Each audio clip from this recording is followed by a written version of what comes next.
Prepper King here. I want to do a little tutorial on kerosene and misconceptions. I think every prepper should have a stockpile of kerosene. Not only can it heat, you can cook with it, and you could also light your house with it. Having some kerosene on hand is beneficial. Kerosene lasts for years. If you get the additive, it could last for years and years and years. So if you think that kerosene is going to go bad on you, it's not going to. You just might want to store it correctly. I store mine in that those open areas right there where it's up off the cement. You don't want it on cement. The thing about cement is you get a cold, different temperature variations in the cement, which creates condensation in your cans. Condensation makes water. Water gets in your kerosene cans, and that's not good because if you suck that water into your wick, that kerosene heater won't work correctly. Also, when you get kerosene out of your can, your kerosene heater will probably come with a little hand pump that you can pump the water out, pump the kerosene out of there. Don't let the end of the siphon to go at the bottom of the kerosene can. The water sits at the bottom. You suck that out and it goes into there, you're in trouble. So when you suck out your kerosene, make sure it's about like halfway. That way you're ensured that it won't get no water in the wick. And you learn from your mistakes, and that's what happened to me. Also, I would consider having one of these filter. This will take the water out of your kerosene. If you pour your kerosene through there, the water will catch and you can get rid of the water that way. Now this one here, this bigger one, is like 26,000 BTUs. Man, it throws the heat. It could throw heat and warm up half your house right away. And the thing about kerosene, it's radiant heat. So it heats up the furniture, your couch, your walls. It really does a great job of that. But this thing sucks the kerosene big time. So, 2 gallons in there will last you probably about 12 hours, and being these 25-gallon cans, this will really suck up your kerosene.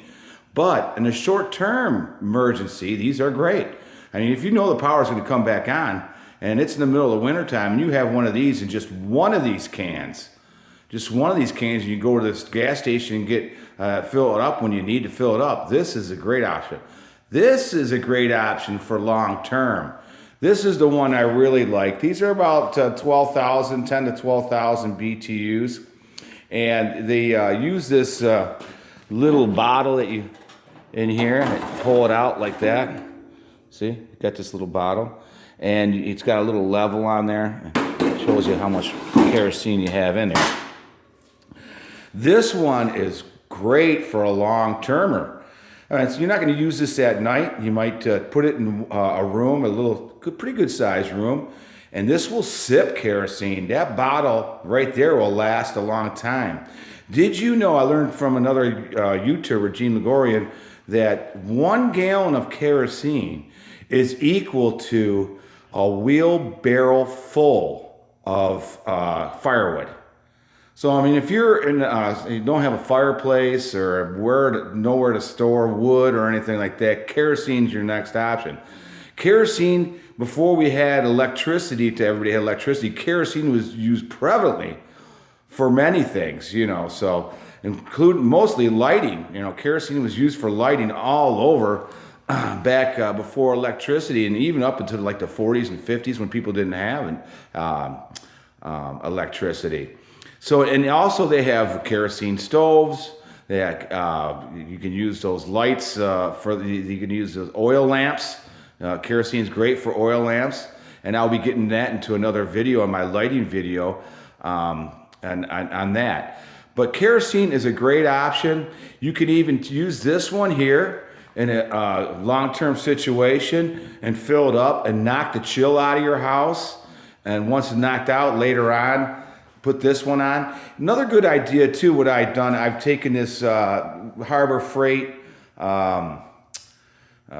dolly, and instead of you picking up the kerosene heater, you could roll it room to room to room. You're not really supposed to move it when it's on, but you know what, with it on that dolly, it's no problem. Just roll it really slowly, and you'll be good to go.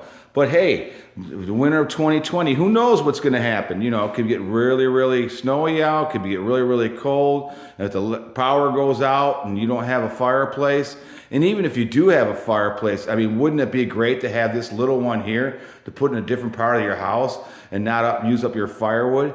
And keep all this kerosene, just 25 gallons. You put an additive in that kerosene, it can last 20 years. And that is it. And what you need to do, though, before you fill up your kerosene heater, like I say, make sure it doesn't have any water by using these. You can get an extra, maybe a bottle, a glass bottle, like over there in the corner here. I use this glass bottle here, and I use it to filter out my kerosene. It's right behind here. And you could look in that bottle and see if there's any water in there at all. So what I do is I take the pump and I pump it into through this and into that bottle, and then you could tell if there's water in there and see how clean your kerosene is. You want clean kerosene. It's beneficial. You got to have clean kerosene. It will not work correctly. But once you learn how to use a kerosene heater, don't be scared of it. Go by the directions that are on your kerosene heater and learn to use a kerosene heater, because, man, is it going to help you in case it would be a godsend in a grid down situation when it gets cold outside. And I'm even thinking about getting a couple more of these blue cans, and make sure that kerosene's always in a blue can. Make sure it's not in a red can or a yellow can. Red's for gasoline, yellow's for diesel.